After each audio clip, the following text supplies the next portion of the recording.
Hi అండి.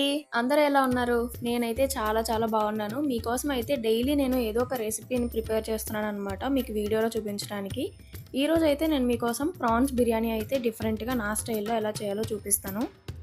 దీనికోసం అయితే నేను ముందుగా ప్రాన్స్ తీసుకున్నానండి. బాగా ఉప్పు వేసి బాగా కడిగిన ప్రాన్స్ అనమాట ఇవి. ఈ ప్రాన్స్ వచ్చేసి నేను పావు కేజీ తీసుకుంటున్నాను. ఈ ప్రాన్స్ ఇందులో ఒక గిన్నె తీసుకొని అందులో వేసుకోవాలి. ఇలా వేసిన తర్వాత దీంట్లోకి మసాలాలు యాడ్ చేసుకోవాలండి.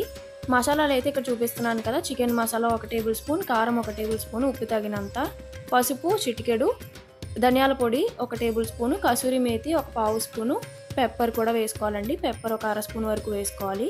ఇవన్నీ కూడా ప్రాన్స్ మీద వేసేసుకోవాలండి.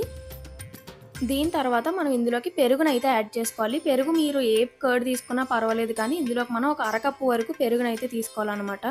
ఇలా పెరుగంతా వేసిన తర్వాత మొత్తం ఈ మసాలాలు, పెరుగు మొత్తం ప్రాన్స్‌తో కలిసే విధంగా ఒకసారి బాగా కలపాలి. ఇక్కడ ఇంపార్టెంట్ థింగ్ ఏంటి అంటే మనం ప్రాన్స్ కలిపేటప్పుడు వాటిని చిదిమేయకుండా నీట్‌గా కలుపుకోవాలండి. ఇలా కలిపిన తర్వాత ఇందులోకి ఒక అరచెక్క నిమ్మబద్దం తీసుకొని అందులో సగం నిమ్మకాయను మాత్రమే వేసుకోవాలి. అంటే ఒక 15, 20 చుక్కల వరకు నిమ్మరసాన్ని పిండుకోవాలండి. పిండిన తర్వాత మొత్తం ప్రాన్స్ ఒకసారి ఇలా కలపండి. బాగా నిమ్మకాయ కూడా పట్టే విధంగా బాగా ఒకసారి ప్రాన్స్ ఈ మసాలాలన్నీ కలిసే విధంగా బాగా కలుపుకోవాలండి. ఇలా కలిపేసిన తర్వాత మనం ఫ్రిడ్జ్‌లో పెట్టుకొని దీన్ని ఒక అరగంట పాటు మనం మ్యారినేట్ అయితే చేసుకోవాలి. ఇలా ఫ్రిడ్జ్‌లో పెట్టిన తర్వాత ఒక అరగంట సేపు అసలు ప్రాన్స్ అనేది మనం కదపకుండా వదిలేయాలండి. ఇలా వదిలేసిన తర్వాత ఒక 2 పెద్ద ఉల్లిపాయలను తీసుకొని కట్ చేసుకోవాలి. అలాగే ఒక 8 పచ్చిమిర్చిని తీసుకొని చీల్చుకొని పెట్టుకోవాలి. అలాగే ఫ్రెష్‌గా రుబ్బిన అల్లం వెల్లుల్లి పేస్ట్‌ని మాత్రమే వాడండి. అప్పుడైతేనే బిర్యానీకి మంచి టేస్ట్ అనేది వస్తుందనమాట. దాని తర్వాత ఇప్పుడు మనం బిర్యానీకి కావాల్సిన పదార్థాలు ఏంటో చూపిస్తున్నాను. 5 లవంగాలు, చిన్న జాపత్రి, ఒక స్టార్ పువ్వు, ఒక యాలుక్కాయ, 1 ఇంచు దాల్చిన చెక్క, 2 బిర్యానీ ఆకులు, 2 మరాఠీ మొగ్గలు, అదేవిధంగా 1 టేబుల్ స్పూను షాహీ జీరా కంపల్సరీగా ఉండాలండి. ఇవన్నీ కూడా మనం రెడీగా పెట్టుకొని ఒక 4 గరిటెల వరకు నూనెని మూకుడులో వేసి బాగా హీట్ అవ్వనివ్వాలి. బాగా హీట్ అయిన తర్వాత ఇందులోకి మనం ఈ స్పైసెస్ అన్నీ కూడా వేసి 2 నిమిషాలు లో ఫ్లేమ్‌లో పెట్టి బాగా వేయించుకోవాలి. ఇలా వేగిన తర్వాత మనం ఇందాక కట్ చేసి పెట్టుకున్నటువంటి ఆనియన్, చిల్లీస్ ఉన్నాయి కదండీ! ఉల్లిపాయ, పచ్చిమిర్చి వీటిని వేసేసుకోవాలి. వేసుకొని వీటిని కూడా కలుపుతూ వేయించాలండి. మీకు టైం ఉంటే లో ఫ్లేమ్‌లో వేయించండి. ఒకవేళ టైం లేదు అనుకుంటే హై ఫ్లేమ్‌లో పెట్టి వేయించుకోండి. కాకపోతే ఒకటి ఈ ఉల్లిపాయలు, పచ్చిమిర్చి అనేవి మాడకుండా వేయించుకోవాలి. అప్పుడే బిర్యానీకి ఫ్లేవర్ అనేది వస్తుంది. ఇక్కడ చూస్తున్నారు కదా! లైట్‌గా గోల్డెన్ కలర్ మారుతున్నప్పుడు ఫ్రెష్‌గా రుబ్బినటువంటి అల్లం వెల్లుల్లి పేస్ట్ 2 టేబుల్ స్పూన్ల వరకు యాడ్ చేశాను. 2 టేబుల్ స్పూన్ల అల్లం వెల్లుల్లి పేస్ట్ చేసిన తర్వాత ఒకసారి ఈ అల్లం వెల్లుల్లి పేస్ట్‌ని కూడా ఉల్లిపాయలు, పచ్చిమిర్చి అలాగే ఈ బిర్యానీకి సామాన్లు అవన్నీ కూడా బాగా కలిసే విధంగా ఒకసారి కలిపేసుకోవాలి. ఆ తరువాత ఇక్కడ మనకి నూనె అనేది కొంచెం పైకి తేలుతుంది కదండీ! అంటే అల్లం వెల్లుల్లి పేస్ట్‌ని ఒక 3, 4 నిమిషాలు లో ఫ్లేమ్‌లోనే పెట్టి బాగా వేయిస్తే పచ్చివాసన అనేది పోతుంది. అప్పుడు నూనె పైకి తేలుతుంది. వేగిన తర్వాత ఇప్పుడు మనం మ్యారినేట్ చేసి పెట్టుకున్నటువంటి ఈ రొయ్యల్ని ఇందులో వేసుకోవాలి. ఇక్కడ గమనించాల్సిన విషయం ఏంటి అంటే ఈ రొయ్యలనేవి ఎలా పడితే అలా కలపకుండా రౌండ్‌గా తిప్పుతూ కింద నుంచి పైకి వేస్తూ ఇలా ఈ విధంగా తిప్పితే రొయ్యలనేవి పేస్ట్‌లాగా అయిపోకుండా నీట్‌గా కలుస్తాయన్నమాట. ఈ మసాలాలతో వేయించేసి లో ఫ్లేమ్‌లో పెట్టి ఒక 5, 10 నిమిషాలు వదిలేస్తే ఇలా వాటర్ అనేది పైకి తేలిపోతుంది.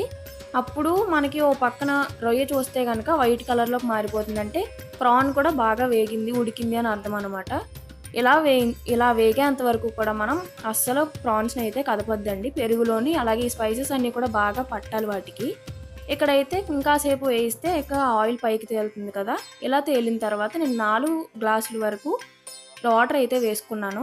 ఇక్కడ నేను తీసుకున్న కొలతకి బియ్యం అయితే ఒక గ్లాసున్నర బియ్యం తీసుకుంటున్నానండి. 4 గ్లాసులు అంటే నేను లీటర్ వాటర్‌ని యాడ్ చేశాను ఇందులో. యాడ్ చేసిన తర్వాత ఈ మసాలాలన్నీ కూడా ఒకసారి ఈ విధంగా కలిపేసుకుంటున్నాను. అన్నీ కూడా బాగా కలిసే విధంగా ఒక నిమిషం పాటు మొత్తం అన్నీ ఇలా ఈ విధంగా చూపిస్తున్నట్టుగా తిప్పాలి. ఈ విధంగా ఒకసారి అన్నీ కలిసిన తర్వాత నేను ఇందులో కల్లుప్పుని ఏస్తున్నాననమాట. ఎందుకు అంటే కల్లుప్పు బిర్యానీకి కానీ ఏ వంటకైనా చాలా మంచి టేస్ట్ ఇస్తుంది మామూలు సాల్ట్ కంటే. అందుకని కల్లుప్పుని యాడ్ చేశాను. ఈ కొలత తెలియకపోతే ఫస్ట్ అయితే ఒక టేబుల్ స్పూన్ వరకు సాల్ట్‌ని యాడ్ చేసుకోండి. తర్వాత బాగా మిక్స్ చేసి బాగా మరిగే విధంగా అంటే చూపిస్తున్నాను కదా! ఈ విధంగా మరగాలనమాట వాటర్ అనేది.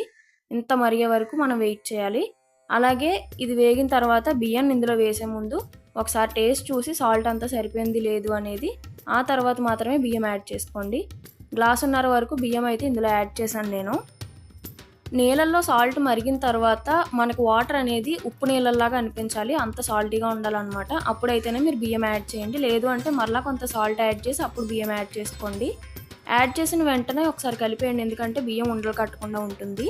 ఈ విధంగా అయిన తర్వాత పైన ఒక మూతను పెట్టేసుకొని అసలు గ్యాప్ లేకుండా మొత్తం క్లోజ్ చేసుకొని ఇప్పుడు మంటని లో ఫ్లేమ్లో పెట్టుకొని 20 నిమిషాల పాటు మనం లో ఫ్లేమ్లో మాత్రమే దీన్ని ఉడికించాలండి. ఇలా మొత్తం రైస్ అంతా కూడా ఉడికింది లేదు అనేది 20 మినిట్స్ తర్వాత తీసి చూడండి. ఎలా చెక్ చేయాలి అంటే ఒక గరిటెని తీసి మధ్యలో పెట్టినప్పుడు కింద మనకి కొంచెం గట్టిగా అనిపించి వాటర్ ఏం లేవు అని కన్ఫర్మ్ చేసుకొని ఆ తర్వాత మాత్రమే సర్వ్ చేసుకోండి. లేదు అంటే ఇంకొక 5-10 నిమిషాలు పడుతుంది అంటే మొత్తం అయిన తర్వాత అప్పుడు తీసి ప్లేట్లో సర్వ్ చేసుకుంటే సూపర్ టేస్టీ ప్రాన్ బిర్యానీ అయితే రెడీ అయిపోతుంది. ఈ బిర్యానీ నేనే కాదండి, వంట రాని వాళ్ళైనా కూడా ఫస్ట్ టైం ట్రై చేసినా కూడా సూపర్ హిట్ అయిపోతుందనమాట. మీరు కూడా తప్పకుండా ఇంట్లో ట్రై చేయండి. ఒక గంటలో ఫాస్ట్గా ప్రిపేర్ చేయాలి అనుకుంటే మాత్రం నాన్ వెజ్లో అయితే ఇది బెస్ట్ ఆప్షన్. గంటలో ఈజీగా ప్రిపేర్ అయిపోతుంది మొత్తం ప్రాసెస్ అంతా కూడా. సో మీరు కూడా తప్పకుండా ఇంట్లో ట్రై చేయండి. అండ్ ఈ రెసిపీ చూసిన తర్వాత మీకు ఏమనిపించింది అనేది కమెంట్ సెక్షన్లో కమెంట్ చేయండి. అలాగే ఈ వీడియో మీకు నచ్చినట్లయితే తప్పకుండా లైక్ చేయండి, షేర్ చేయండి, సబ్స్క్రైబ్ చేసుకోండి. అలాగే పక్కనే ఉన్న బెల్ ఐకాన్ క్లిక్ చేయండి. ప్రతిరోజు మేము పెట్టే నోటిఫికేషన్స్ అన్నీ కూడా మీకు ఫాస్ట్గా వచ్చేస్తాయి.